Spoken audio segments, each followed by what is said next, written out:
بچوں کے ایک مرض پر بات کی جائے گی، جوڑوں کا بخار، ریموٹائڈ فیور۔ ایسے بچے بھی دیکھے گئے جو 10 سال اس میں مبتلا رہے۔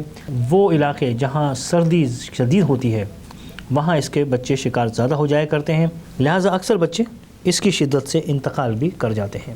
بہت بڑے بڑے ماہرین نے ان کا علاج کیا لیکن کوئی کامیابی حاصل نہ ہو سکی۔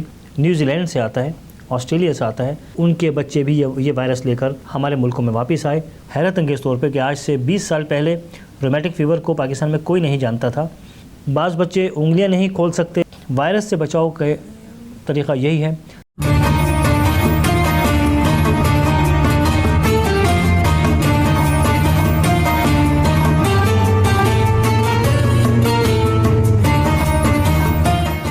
نحمدہ ونصلی علی رسولہ الکریم۔ اعوذ باللہ من الشیطان الرجیم، بسم اللہ الرحمن الرحیم۔ محترم ناظرین و سامعین، السلام علیکم ورحمۃ اللہ۔ طب نبوی صلی اللہ علیہ وآلہ وسلم میں آج بچوں کے ایک مرض پر بات کی جائے گی، جوڑوں کا بخار، ریموٹائڈ فیور یا ریومیٹک فیور۔ اور یہ مرض نہ صرف بچوں کو بلکہ زیادہ عمر کے لوگوں کو بھی لاحق ہو سکتا ہے، لیکن اس کا اکثر شکار بچے ہوتے ہیں۔ اور بچوں میں خاص طور سے وہ علاقے جہاں سردی شدید ہوتی ہے بلکہ سال میں زیادہ تر وقت سرد موسم ہوتا ہے، وہاں اس کے بچے شکار زیادہ ہو جایا کرتے ہیں۔ اب اس کی علامات کیا ہیں، اس کی وجوہات کیا ہیں؟ وجہ تو ایک وائرس ہے، لیکن اس کی علامات اور اس کا علاج، بچے اس سے بہت عرصے تک تکلیف میں رہتے ہیں۔ ایسے بچے بھی دیکھے گئے جو 10 سال اس میں مبتلا رہے۔ بہت بڑے بڑے ماہرین نے ان کا علاج کیا لیکن کوئی کامیابی حاصل نہ ہو سکی۔ اور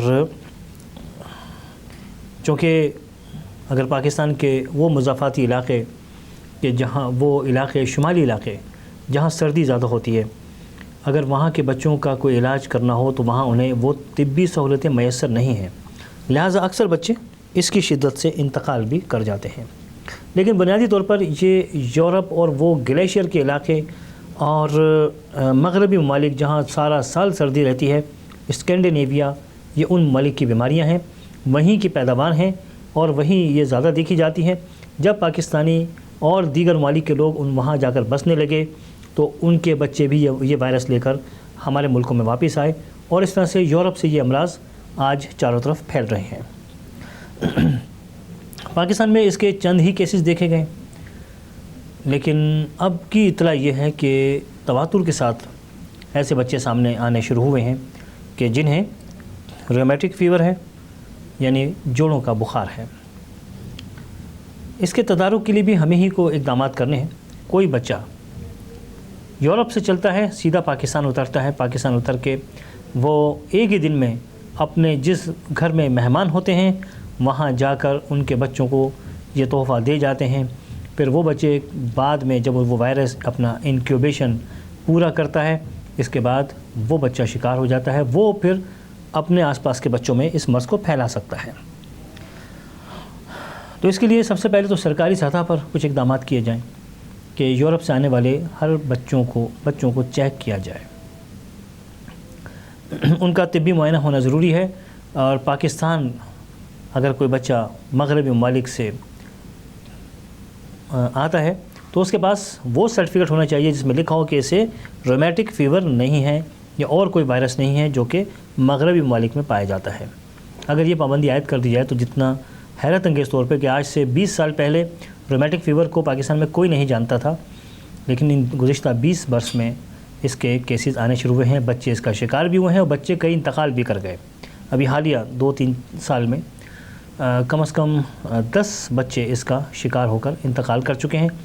تو ناظرین، آج ہم بات کریں گے کہ اس وائرس سے ہونے والے اس مرض کی علامات کیا ہیں، اور پھر اللہ کے نبی نے ایسے وائرل ڈیزیز کے لیے، جراثیم سے ہونے والے امراض کے لیے، انفیکشنز کے لیے کیا ترکیب بتائی ہے۔ ایک تو آپ نے اس کے لیے دعا عطا فرمائی، قرآنی آیات، اور پھر کچھ جڑی بوٹیاں، ہربل میڈیسن عطا فرمائیں، اور ساتھ ہی کچھ غذائیں، اور پھر دور رکھنے کا ایک طریقہ کہ مرض سے دور کیسے رہا جائے، مریض کو کتنا دور رکھا جائے، صحت مند آدمی مریض سے کتنا دور رہے، بچے اور مریض بچے کے درمیان کتنا فاصلہ ہو، کیا یہ پوری ہدایت ہمیں طب نبوی میں پورا چیپٹر موجود ہے وائرولوجی کا۔ وائرس سے بچاؤ کا طریقہ یہی ہے کہ ایک تو وائرس والے شخص سے دور رہا جائے، ایسے بچوں سے دور رہا جائے، ایسے علاقوں میں نہ جایا جائے کہ جہاں پر پہلے سے کوئی وائرل ڈیزیز موجود ہے، ایپیڈیمک موجود ہے، متعدی بیماری موجود ہے، ان علاقوں میں جانے سے گریز کیا جائے۔ اگر وہاں موجود ہیں تو پھر وہاں سے نکل کر کہیں نہ جایا جائے، کیونکہ اس طرح ایک انسان بہت سے لوگوں کے لیے ہلاکت کا باعث بن سکتا ہے۔ دعاؤں کے حوالے سے صبح شام کی دعاؤں کا اہتمام کرنے کے لیے کہا گیا، اور 3 دعائیں ایسی ہیں کہ جنہیں ہمیں صبح شام پڑھنا چاہیے۔ اللہ کے نبی نے ارشاد فرمایا کہ ان کے پڑھنے والے کے لیے مختلف تحفے ہیں اللہ تعالیٰ کی طرف سے حفاظت کے۔ مثلا ایک دعا ہے کہ بسم اللہ الذی لا یضر مع اسمہ شیء فی الارض ولا فی السماء وہو السمیع العلیم، کہ اس کا مفہوم ہے کہ اللہ کے نام کے ساتھ کوئی بھی چیز دنیا کی یا آسمانوں کی نقصان نہیں دے سکتی، وہ سننے والا اور جاننے والا ہے۔ تو ان دعاؤں کے ساتھ ان بچوں کو بچایا جا سکتا ہے، ایسے امراض سے بچا جا سکتا ہے، کیونکہ بہت سے امراض ایسے ہیں کہ جس میں ہم ادویات بعض اوقات اثر نہیں کرتی۔ تو اللہ کے نبی نے وہاں دعاؤں کو انرجی کے طور پہ استعمال کرنے کی ہدایت فرمائی ہے۔ خوردبین سے دیکھتے ہیں، مائکروسکوپک اس کا معائنہ کرتے ہیں، تو وہ ایسا لگتا ہے کہ جراثیم وائرس کی زنجیر سی بنی ہوئی ہے، بالکل زنجیر کی طرح کہ وہ بہت سارے ایک دوسرے کے ساتھ جڑے ہوتے ہیں۔ اس جراثیم کی خباثت بہت خطرناک ہے انسانی جسموں میں بھی اور دیگر جانداروں میں بھی، کہ اگر ہم بات کریں رومیٹک فیور کی، جس میں بچوں کو، یہ بچے 4 سال 5 سال سے زائد عمر کے ہی ہوتے ہیں، اور تقریباً 20 سال تک کی عمر میں یہ اکثر دیکھا گیا ہے، لیکن 4-5 سال اور 11-12 سال تک کے بچے اس کا کثرت سے شکار ہوتے ہیں۔ یہ تو کہیں بھی ہو سکتا ہے۔ وائرس جب چلتا ہے تو وہ ہواؤں پہ سفر کرتا ہے، اور ہواؤں سے وہ کہیں بھی دنیا میں جا سکتا ہے۔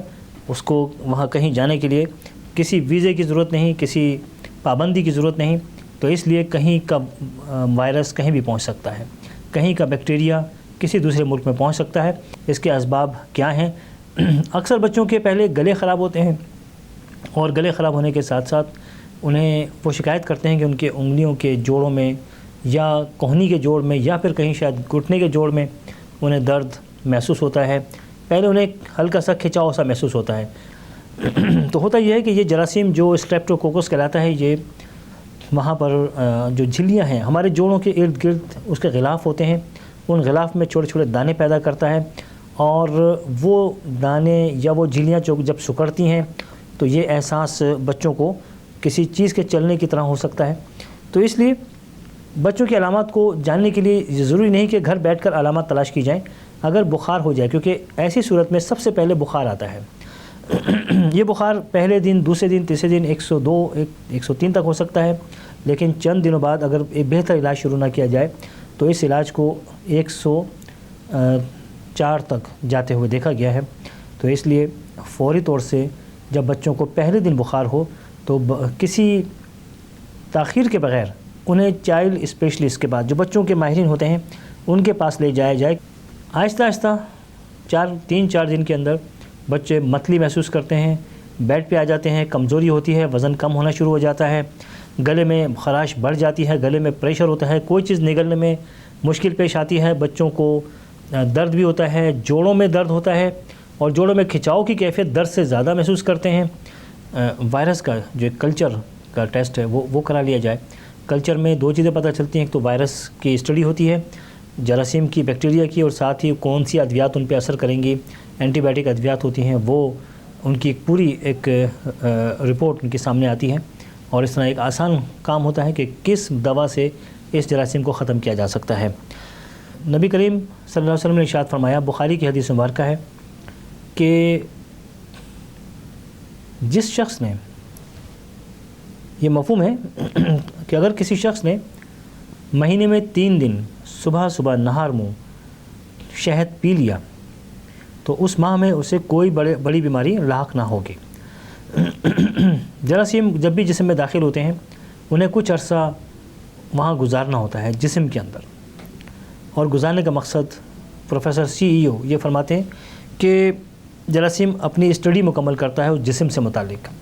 بچوں کو بھی جن کی عمریں 4 سال سے زائد ہیں یا 3 سال سے زائد ہیں، اگر خالص شہد میسر آ جائے تو انہیں آدھا کپ پانی اور 1 ٹی اسپون، ایک چھوٹا چمچہ چائے کا شہد ملا کر انہیں کم از کم ہر 15 دن میں 3 دن تک نہار منہ ان کو پلایا جائے، تو اس طرح بچے بھی اس حدیث کی برکت سے اور اس میں بتائی ہوئی ترکیب کی برکت سے انشاءاللہ مختلف امراض سے، خاص طور سے اس قسم کے امراض سے محفوظ رہیں گے۔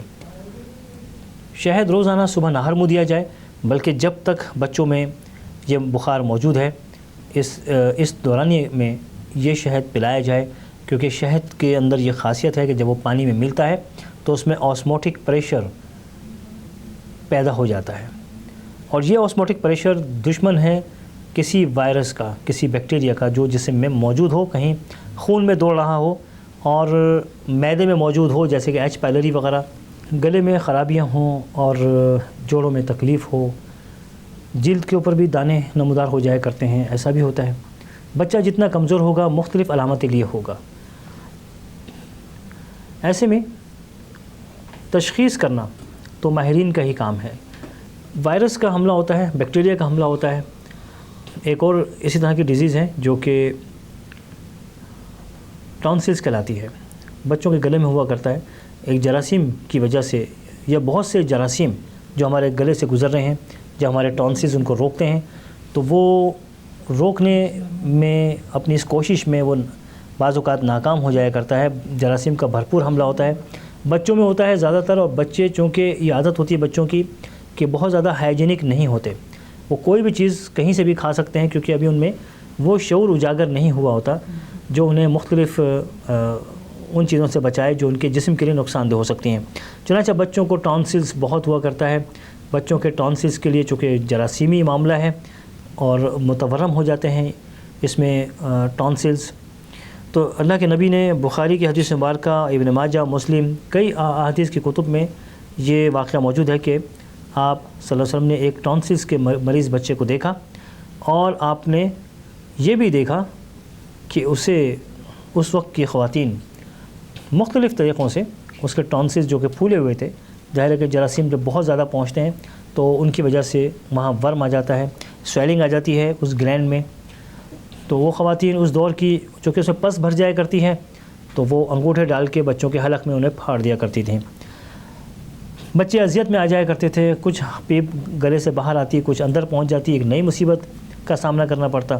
تو آپ نے کہا کہ انہیں مفہوم ہے کہ انہیں قسط شیریں دو، اور آپ نے اس کا طریقہ بتایا کہ ثابت قسط شیریں لے کر کسی صاف ستھری جگہ پر پانی کے ساتھ اسے رگڑ کر اسے چٹا دیا جائے۔ تو ایسا کیا گیا تو بہت سے بچے ان بچوں میں سے شفا یاب ہو گئے۔ تو آج بھی ہم دیکھتے ہیں کہ قسط شیریں کو ٹانسلز کے امراض میں جب دیا جاتا ہے تو ماشاءاللہ بچے ہوں یا بڑے وہ سب شفا یاب ہوتے ہیں۔ اس کا طریقہ یہی ہے کہ 1 گرام قسط شیریں کو ہر 1-2 گھنٹے کے بعد منہ میں رکھ لیا جائے، جیسے پان وغیرہ ہم منہ میں رکھ لیتے ہیں، اور دوسری چیزیں منہ میں رکھ کر، ہمارے ماشاءاللہ خان صاحبان تو نسوار رکھ کے سارا دن گزار دیتے ہیں۔ اس طرح کی قسط شیریں کو کچھ دیر کے لیے رکھ لیا جائے، اور تاکہ اس سے نکلنے والا رس وہ ایک بہت طاقتور اینٹی وائرل اور بیکٹیریا کو ختم کرنے کی صلاحیت رکھنے والا، اس میں وہ تمام اجزاء موجود ہیں۔ جراثیم کو ختم کرنے میں قسط شیریں بچوں کو دی جائے، بار بار دیا جائے۔ اگر بچہ 3 یا 4 سال کا ہے تو آدھا گرام، آدھی چٹکی پسی ہوئی قسط شیریں اسے کسی شہد میں ملا کر اس کے منہ میں رکھ دی جائے، اور اسے دن میں کم از کم 4 مرتبہ ضرور یہ قسط شیریں دی جائے۔ تو ساتھ ہی ادویات ڈاکٹر صاحبان کی دی جا سکتی ہیں۔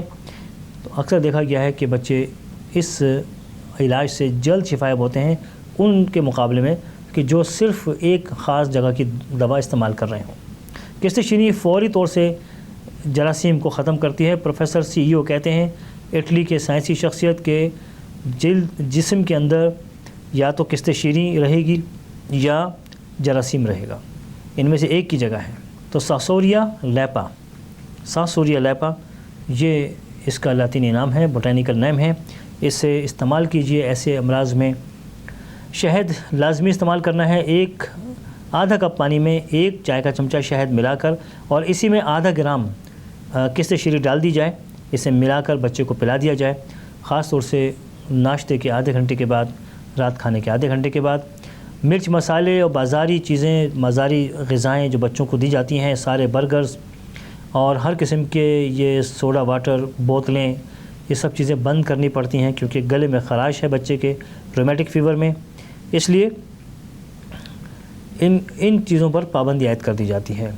نرم اور ہلکی غذائیں دی جاتی ہیں، مختلف قسم کے سیریلز دیے جاتے ہیں، دلیے دیے جاتے ہیں، اور اس میں یورپ میں جو سب سے مقبول دلیہ اس وقت ہے وہ ہے بارلے جو کا دلیہ۔ جو کا دلیہ دیا جاتا ہے۔ جو کے دلیے میں خاص بات یہ ہے کہ بخاروں کو ختم کرتا ہے، کیونکہ جو کا دلیہ ٹھنڈی تاثیر کا حامل ہے، اس لیے جب اسے بخاروں میں دیا جاتا ہے تو سب سے پہلا فائدہ یہ ہوتا ہے کہ بچوں کے بخار جلد اتر جاتے ہیں۔ پھر جو کے دلیے میں جو سب سے بڑا ایک فائدہ ہے کہ جسم میں وہ قوت جو کسی مرض کا، کسی جراثیم کا مقابلہ کرتی ہے، جو کا دلیہ تلبینہ، جس احادیث مبارکہ میں جسے تلبینہ کہا گیا ہے، پوری دنیا میں تلبینہ کے طریقے پر اسے جو کے دلیے کو کھایا جاتا ہے، تو یہ اس قوت مدافعت کو اتنا طاقتور کر دیتا ہے کہ وہ خود بہترین مقابلہ کرتی ہے اس جراثیم کا، اس وائرس کا، اس فنگس کا، کوئی پھپھوندی ہو جو جسم میں اتر گئی ہے، کوئی مرض جو جسم میں آ گیا ہے۔ اسی لیے ایسے مریض جو کا دلیہ مسلسل استعمال کرتے ہوں۔ اور پھر ایک اور چیز ہے کہ اس میں دل کی جھلیوں پر، یہ پورے جسم میں جو میمبرینز ہیں، جو جھلیاں ہیں، یہ ان پر حملہ آور ہوتا ہے، اسٹریپٹوکوکس اس کی یہ خصوصیت ہے، تو اس لیے دل کی جھلیوں پر بھی یہ حملہ آور ہوتا ہے۔ یہاں پر جو کا دلیہ استعمال کیا جائے کہ بخاری کی حدیث مبارکہ ہے جس کا مفہوم ہے کہ تلبینہ استعمال کرو، کیونکہ یہ دل کو دھو کر ایسے صاف کر دیتا ہے جیسے تم اپنے منہ کو دھو کر غلاظت صاف کرتے ہو۔ تو یہاں جو کا دلیہ دینا، اور پھر ایک اور چیز ہے کہ جو کا دلیہ دینے سے کبھی ہارٹ اٹیک نہیں ہوگا۔ کبھی سے مراد اس کے خاص کھانے کے 6 گھنٹے تک ہارٹ اٹیک سے انسان کو نجات مل جاتی ہے۔ تو جو کے دلیے سے آغاز کیا جائے، بچے کو 2 چمچے 4 چمچے وہ تلبینہ بنا کر رکھ لیجئے، گرم کر کے دن میں 2 3 4 بار دیا جائے۔ اس میں کوئی اس کی پسند کی چیز ملائی جا سکتی ہے جو اسے پسند ہو۔ جو کے دلیے کی چونکہ تاثیر بھی ٹھنڈی ہے، لہٰذا اس میں چونکہ بخار سخت ہوتا ہے، لیکن جب جو کا دلیہ دیا جائے یا جو کے دلیے کا پانی اگر دیا جائے اچھے فلیور ملا کر، تو بچہ اسے شوق سے پیتا ہے اور نتیجتاً 2 3 دن میں بخار اس کا کنٹرول میں آ جاتا ہے، کم از کم 100 تک بخار آ جایا کرتا ہے۔ اور مقصد بھی یہ ہوتا ہے کہ بخار کو کنٹرول کیا جائے، کیونکہ بچہ بخار کی وجہ سے اس کا جسم، اس کا دل، اس کے دماغ کی جھلیاں متاثر ہوتی ہیں۔ بخار کنٹرول ہو جاتا ہے تو باقی خطرے سے بچے کو بچایا جا سکتا ہے۔ قسط شیریں اس میں بہت کارآمد ہے۔ قسط شیریں 70 گرام، میتھی دانہ 15 گرام، حب الرشاد 7 گرام، کلونجی 5 گرام، اسے پیس کر ملا لیجئے اور بچوں کو 4 سال سے 10 سال کے بچوں کو 2 گرام 2 چٹکیاں صبح اور شام دیجئے، اور ان سے بڑے بچوں کو 3 چٹکیاں 3 گرام صبح اور شام کھانے کے بعد دیجئے۔ شہد کا استعمال جاری رکھیے، بہی کو کسی بھی صورت میں استعمال کیا جا سکتا ہے، اس سے ان میں طاقت قوت آتی ہے۔ جو کا دلیہ ان کے بخار کو ختم کرے گا۔ اپنے علاج میں اس علاج کو شامل کر لیجئے، جوڑوں کا درد اس سے اتر جاتا ہے۔ ورنہ اونٹنی کا دودھ سب سے بہترین غذا ہے، اگر تازہ میسر ہو، آدھا کپ صبح اور آدھا کپ شام پانی ملا کر بچوں کو دیا جائے تو انشاءاللہ رومیٹک فیور سے مکمل نجات حاصل ہوتی ہے۔ ناظرین، آئندہ ایک نئے موضوع کے ساتھ حاضر خدمت ہوں گے۔ اپنے میزبان ڈاکٹر ناظر حسین کو اجازت دیجیے۔ اللہ حافظ و ناصر۔